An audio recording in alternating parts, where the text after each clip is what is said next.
Hello, Yukon 28209. Yes, this is Candy Matson.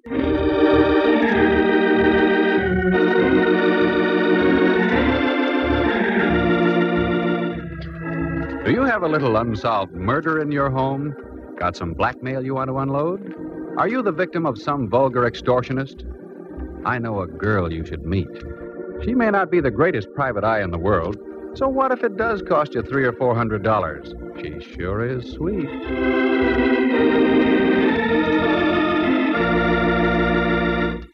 She's Candy Matson. Like to meet her? Hello. Candy Matson? Well, I wasn't sure when I looked in the mirror this morning. Had a rough night, eh? Oh, there have been rougher ones. Look, voice, before you get caught with my receiver down, who are you and what do you want? As to who I am, you'll find out very shortly. What I want is you. How romantic, and over the phone yet. Let me finish. What I want is you to lay off that cable car business. Oh, that. Well, I'm afraid I can't. You see, I was sitting beside him when they discovered his transfer had been punched sort of permanently.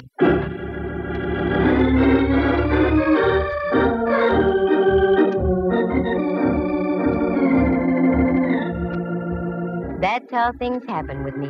I get into the craziest routines. You see, I used to be a model. I've been told I have the proper displacement for such a career. But I found there wasn't enough money in it. A girl has to maintain a nice apartment on Telegraph Hill, keep enough clothes to highlight the displacement I mentioned, and also eat, doesn't she? Sure. So I turned private eye. You meet a better class of people, mostly named Rigger or Mortis. Now take this cable car deal. It's positively fantastic. But after all, this is radio, isn't it? Like to hear how the whole thing happened? Leave us trip along to Act 1.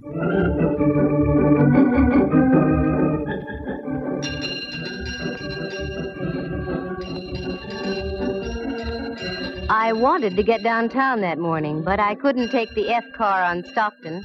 They were ripping up about 87th Street, which is par for the course.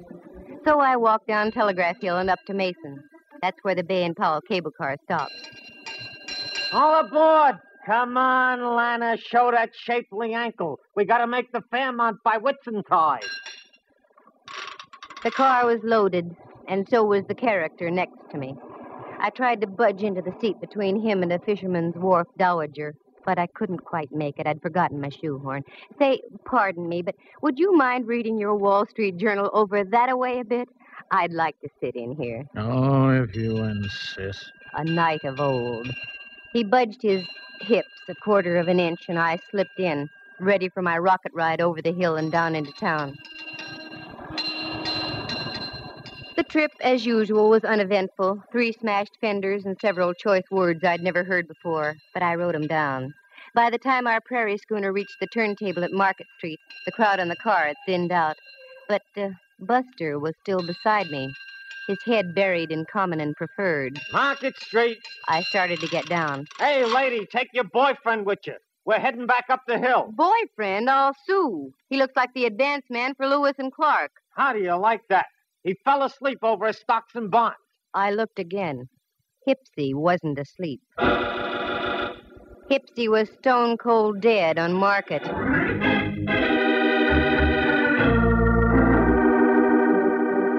What a twist. I, who always went on the prowl for a whodunit, get one literally tossed into my lap. He just hadn't gone out of this world serene-like. Oh, no. There was a steady slurp of blood trickling down his vest just north by northeast of the equator. After a half-hour wait full of questioning by homicide legmen, I knew my morning shopping tour was rained out. And after all, I was only going to buy an emerald clip to match the glint in my eye. Well, that would have to wait. I knew the next step. I grabbed a cab home. I wasn't long in waiting. Right on cue. And if it was the right cue, it would be Lieutenant Ray Mallard from headquarters, daintily pressing his cuticles against my apartment buzzer.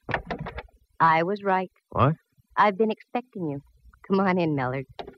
You've been expecting me. Why, Candy? Naive little rover boy, you. Have a drink? No, I'm not in the mood. Just make it a double. Sit down, Mallard, and let's be civilized. Take off your hat. It is off. Oh? Candy, for once I'm puzzled. You're just saying that. Yeah, because it's true. I've checked and rechecked. No matter how many loose ends I tie together, I still get no connection between you and Dwight Ellsworth. Dwight Who'sworth? Ellsworth, your extremely limp traveling companion on the cable this morning? Mallard, I can give you an angle on that. Yeah? Yeah. The angle being that I didn't know him from Adam. Level? Straight. Oh, look, honeypot, this mediocre dialogue is getting us nowhere. What did you haul your size 11s in here for? Oh, frankly, I don't know. Here, fill it up, will you? Well, you're not just going around in circles, Mallard. You're going around in doubles. Yeah. Like I've said before, Candy, you've got a pretty view from here. Oh? Wait till I turn around. I mean from your window. Look at that ship down there, just docking. Where? Down there. There's romance for you. Probably just in from the Far East. Here's your drink. Oh, thanks. You know, it is sort of romantic. Don't you think it'd be fun to jump on a tramp like that and whisk off to the South Seas? Hmm? On a honeymoon? No. That's what I thought. South Seas. Mallard. Don't call me Mallard. Why not? We're just playing for ducks, aren't we? Oh, very crisp. Playing for ducks. No, Candy, we aren't. Not in this case. We've got a dead man in our hands. Rudy Toot shot right through the heart. And you were sitting next to him. Sure. Go on now. Get out of here. What? You heard me. Lift your hindquarters and get back to headquarters. Candy, I don't like that look. You've got something on your mind. Yeah, but you wouldn't recognize it if I told you about it. One word of warning. Don't dabble.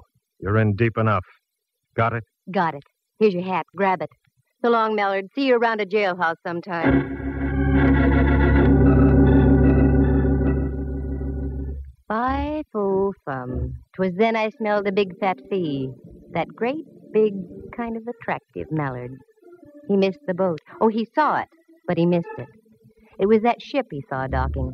That was the first time I came out of the dark since my Tunerville ride down the hill in the morning. I needed help, so I called an old friend of mine, if you can call that help. Rembrandt Watson was his name. He was a photographer and other things. He spent most of his life in the darkroom dabbling with bottles. His negatives and prints were sharp. His thought processes not quite. But he'd given me assistance in the past, so I called him.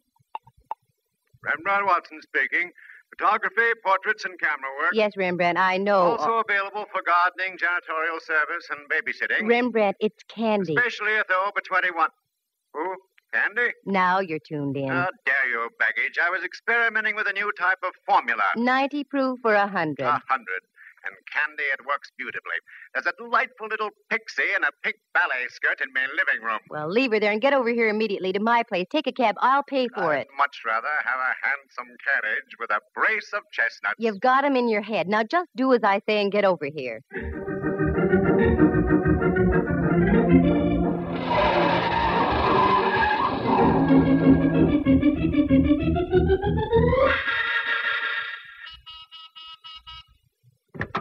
Float in, Rembrandt. Gadfrey, where's the man to take me cloak, gloves, and topper? You're wearing a sport coat and slacks, and you know I have no man. And therein lies your basic trouble, my dear. You have no man. Now, Rembrandt. Every man should have a woman. Every woman should have a man. It's the incontrovertible law of the universe.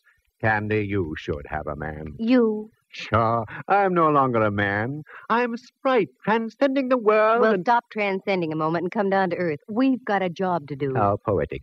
How idyllic. We've got a job to do.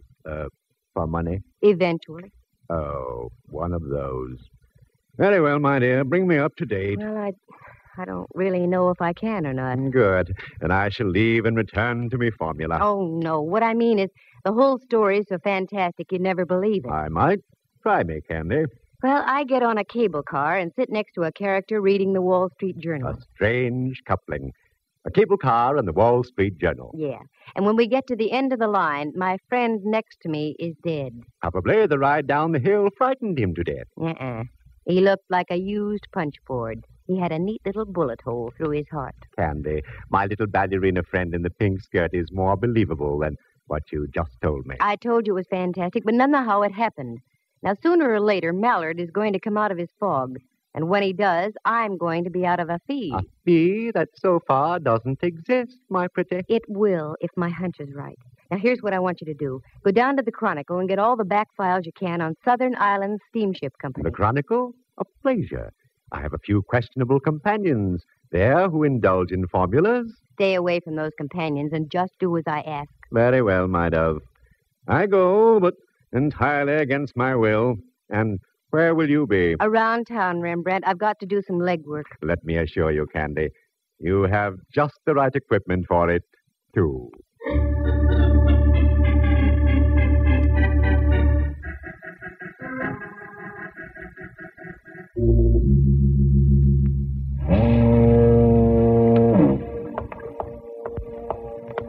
What a joint.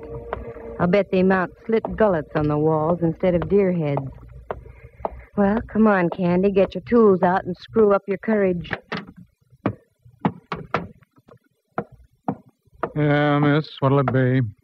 Nothing right at the moment except information. Information, water, both free. What do you want to know? Well, I'm looking for the purser off the Dwightsonia. I hear he does his shore duty in here. That's right. Name Campbell. That head on the table over there belongs to him. Thanks.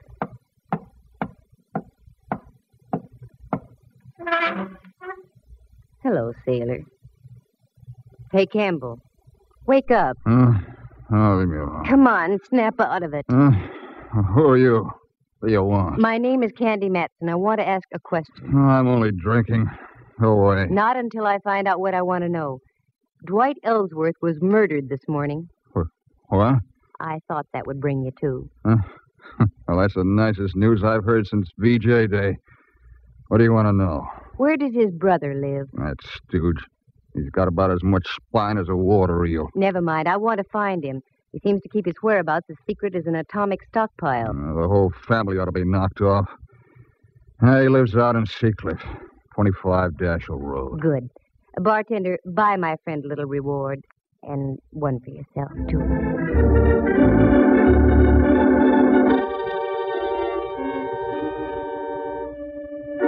Well, so far, so good. Oh, how did I know about Campbell, the purser? Well, you see, I have quite a few friends, most of whom my pal Mallard doesn't approve. So I grabbed a cab and navigated the driver out toward Seacliff.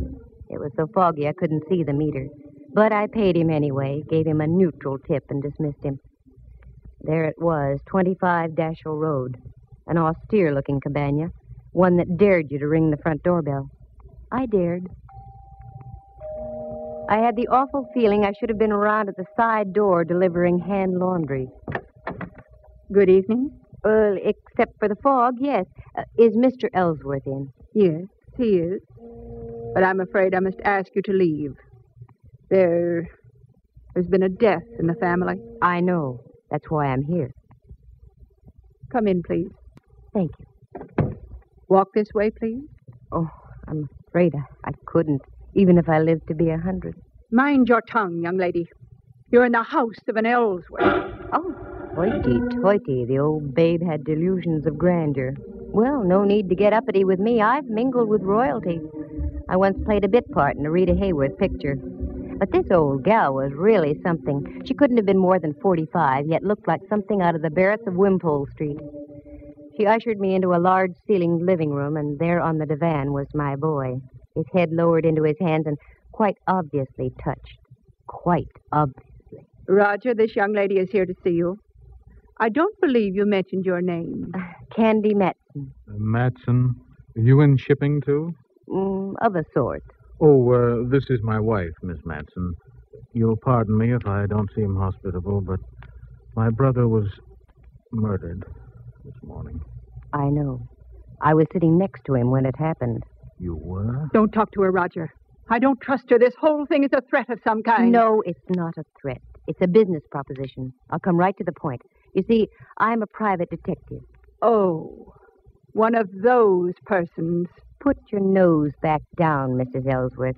I want to get the show on the road. Yes, I'm a private detective, and I'm in a spot, too. The police think I'm connected with the case in some way, so I'm here for a double purpose. I'm listening, Miss Matson. Roger, I forbid you to speak with this woman. Too late, Mrs. Ellsworth. Now, this is it. I'm in this business to make money.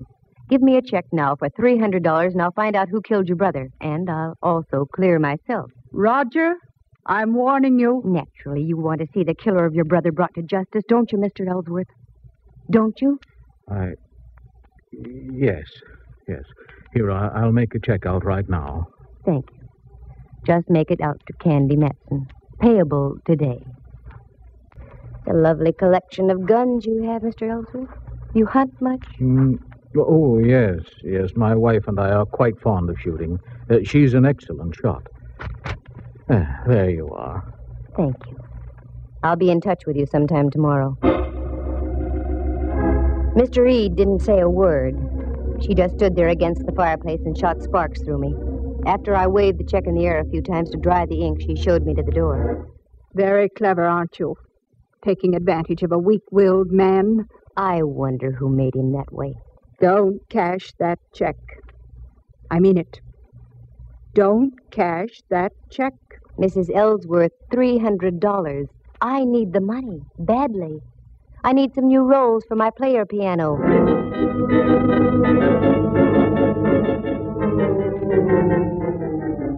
I buzzed back downtown. I wanted to cash that check in a hurry. I knew of only one person who would give me the crisp green at that hour of the night. Uncle Charlie, the honest miller who ran the chase room. Uncle Charlie, in the strict sense of the word, was a gentleman. So with a tender little pat on my cheek, he cashed the check, and I went up Telegraph Hill and home. All of a sudden, my eyes did a couple of inverted loops.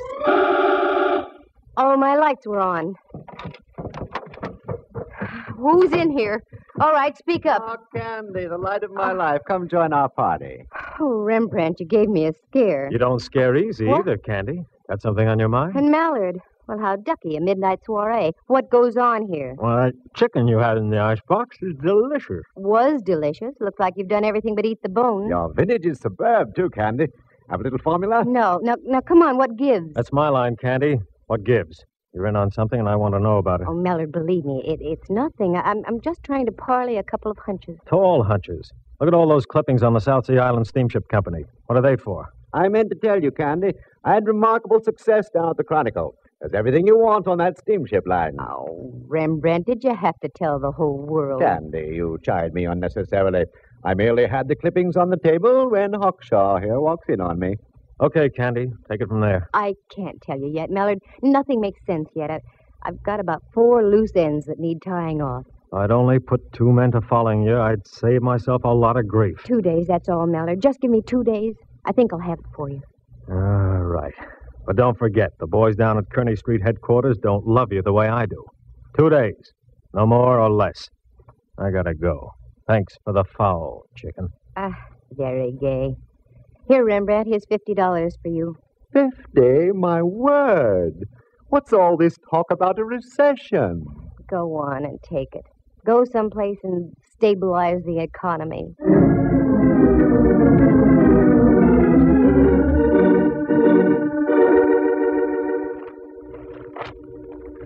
I whipped through the old newspaper clipping. It was all there. Fire at sea on Ellsworth ship. 2 seamen lost off Ellsworth ship near Honolulu. South Sea Island line ship loses rudder in storm. On and on it went over a period of 3 years. I threw the papers back on the table. Helped myself to some of Rembrandt's formula. Turned down the lights and went out on the porch. The bay was dark except for an occasional path of light from a passing freighter. I sat down to think and think. Then, click, just like that, 2 little tumblers in my mind fell into place. Only one thing to do, and that was to do it the hard way. The next morning, just as the ferry building siren was announcing 8 o'clock to downtown San Francisco, I got Rembrandt on the phone. Candy, what on earth are you calling me for at this hour? Can't help it. There's work to be done. I did my work last night so extremely well that I'm just going to bed now. Sorry, you'll just have to delay your sack time. Meet me at the corner of Mason and Union in 10 minutes, right where the cable car stops. Now, what are we going to do? We're going to take a cable car ride. What? One of those bouncing, jerky little contraptions? Not the way I feel this morning. Oh, yes, you are. Union and Mason in 10 minutes.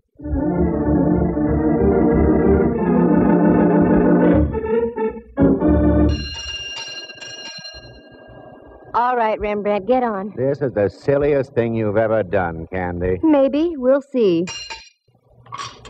Dwight Ellsworth was already on the car when I got on here, and alive. How could you tell? He mumbled something when I asked him to move over. Sounds logical. Although I once remember stumbling into a corpse who mumbled for hours after it had been liquidated. Rembrandt was in one of his rambling moods, so I let him alone. The car pulled over Mason Street, down Washington, and then swung on to Powell and up the hill. Now I watched the buildings and apartments carefully. There was a little red brick building, now a big apartment house, a woman's residence club, and so on. Then over the hill, more apartments, and the possibilities petered out at Bush. Well, only one thing to do. Canvass all those blocks between Washington and Bush. Okay, Rembrandt. Off the car. Strangest corpse I ever did see. What'd you say, Candy? Off the car. Come on. Now what? I just want to get to bed. Well, not for a long time, Boy Blue. Now, here's the pitch. You take this building, and I'll take the next. We'll alternate as we go along. Ask if a tall woman with a horsey face and dressed something like Queen Victoria ever lived around here. Oh, Candy. I know it sounds wild, but it's got to be A done. horse with a tall face and dressed something like... Oh, Rembrandt, look at me. Get that smoke out of your brain. A tall woman with a horsey face and dressed something like Queen Victoria. You got it? Got it. Okay, get going.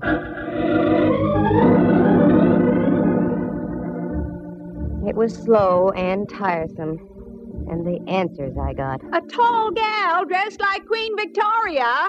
Oh, sister! That was about par. Nope, nobody like that ever lived here. Are you positive? A dame who fits that description? Yeah, I'm positive. The morning wore on, and so did we. We were over on the other side of California Street now, so we stopped and had a bite to eat. I had pickles with mine, and Rembrandt had olives on toothpicks in a glass. And again, we picked up the hunt. My heart was suddenly making with a Roomba.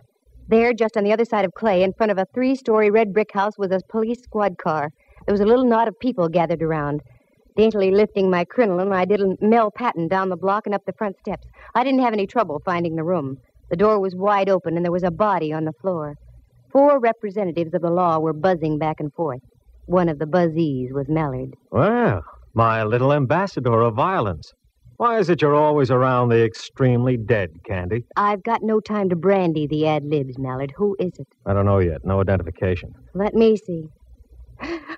Ah, a pen pal, maybe. I was right. I knew it. Knew it. Knew what? You're right, he was a pen pal. He wrote me a check last night for $300. His name is Roger Ellsworth.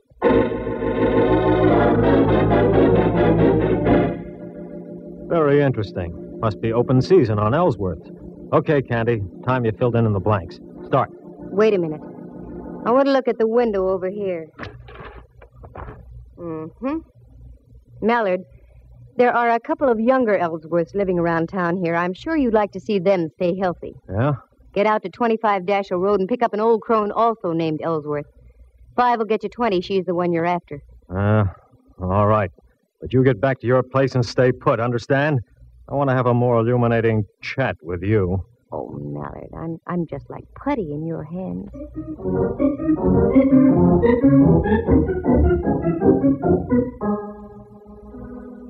The moon was coming up over Diablo and spraying a path of silver on the bay. Still no Mallard. I wondered what could be wrong. Well, this was it. This was the showdown. Have you seen a tall face with a horsey woman? Oh, Rembrandt. Candy, I'm so mad at you I could... Oh, what's the use? Now what's the matter? What's the matter, she says. I've been roving all over Powell Street ringing doorbells. Where did you go, you traitor? Oh, Rembrandt, I'm sorry. And in the excitement, I forgot all about you. What excitement? There's been another murder. In a moment, there's going to be another. I'm looking right at you, Candy. Oh, cool off. Have some formula and stop snorting steam. What was that? Your window, Candy, it just shattered. What? Oh, wait a minute. That window didn't shatter by itself. Quick, get the lights, Rembrandt. Now duck down here. What sort of a silly game are we playing now? This isn't a game, believe me. Candy! Candy, are you all right? Yikes, it's the gumshoe. Yes, I'm all right. Where are you, Mallard? Over here. 2 houses over. We've got your girlfriend trapped on the roof next to you. Don't move and stay covered. Okay. All right, Mrs. Ellsworth.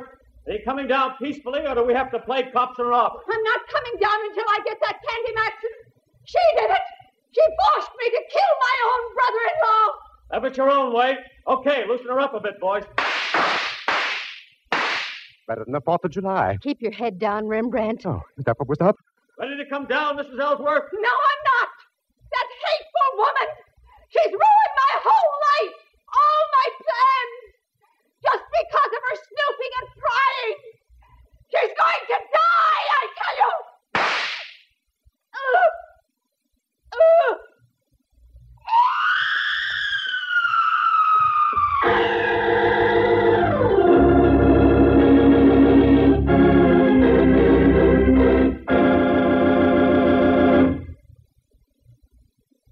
It was a miracle, Candy. You must have moved slightly just as she shot at you. Well, it was too close, I can tell you. She's dead? Oh, decidedly. I think she was dead before she hit the ground. That one shot got her. We went out to her house, and she was just driving off when we got there. We trailed her up to North Beach, lost her for a block, and then spotted her car at the top of the hill here. We arrived just as she was getting on the roof next door. Okay, now you tell me your little dream. Well, it was that ship docking that set my wheels going around. The name Ellsworth started burning in back somewhere. You saw the clippings we dug up. Yeah. The South Sea Island steamship lines were slowly being sabotaged. I did some checking, and I found that the insurance companies weren't going to renew. Yeah. I don't know why I didn't tie that in sooner. Oh, it's just that you have too many things on your mind, Mallard, dear. I went out to the place on Dashiell Road, and when I left, I was pretty sure the old girl had knocked off her brother-in-law. Why? Well, for several reasons. One, she was a venomous old witch. Two, you've never seen such a collection of guns in all your life. And her husband admitted she was a darn good shot. I also saw one little pot gun that was very interesting. It had a silencer on it. Uh-huh. That was the one she used on you tonight. And also the one she used on Dwight Ellsworth from the window of that apartment where you found her husband. How do you know? Go back there. You'll see a nice little bullet hole in the curtain with burned powder all around it. Now, don't tell me that... Yes, I'm telling you that she rented that place knowing that her brother-in-law always went downtown on a certain cable car. She waited that morning until we were riding by, and she plugged him. I have now heard everything. And the reason? Dwight Ellsworth, rather than fighting the insurance companies, had decided to sell his steamship line. But the old gal thought she'd beat him to the punch by knocking him off. The steamship company would then fall into her husband's hands. Yeah. What about her husband? Well, after he gave me the check and I left, they evidently had a fearful row, and she spilled the beans. Somehow she lured him down to that place on Powell and gave him some lead poisoning, too. And that's all there is to it. Candy, I wish you'd have told me all these things earlier. We might have been able to save the life of Roger Ellsworth. No, it wouldn't do any good. Because if she hadn't killed him, I was going to. What? Mm-hmm. While I was waiting for you to get here, the phone rang. It was Uncle Charlie, the honest miller. That no-good Roger Ellsworth. His check bounced like a brand-new golf ball. What's so funny, Mallard? Listen in again to the further adventures of Candy Matson, Girl Sucker. Well, that's the way it goes. Sometimes you win, sometimes you don't. In this case, nobody did, except Rembrandt. He'd stocked his darkroom with $50 worth of formula, and not the kind you use on negatives either. Let's see. Murder on a cable car, Dwight and Roger Ellsworth done in as well as the old gal. One check that bounced. It really does sound fantastic, doesn't it? But I told you this was radio, didn't I? Oh, wait a minute. Maybe I did come out ahead at that. On the way out, Mallard leaned down and kissed me. The first time it ever happened. You know, at times it's kind of fun to be in the arms of the law. Listen again next week at the same time.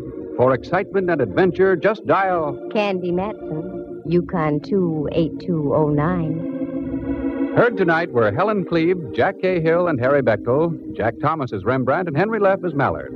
The program stars Natalie Masters as Candy and is written and produced by Monty Masters.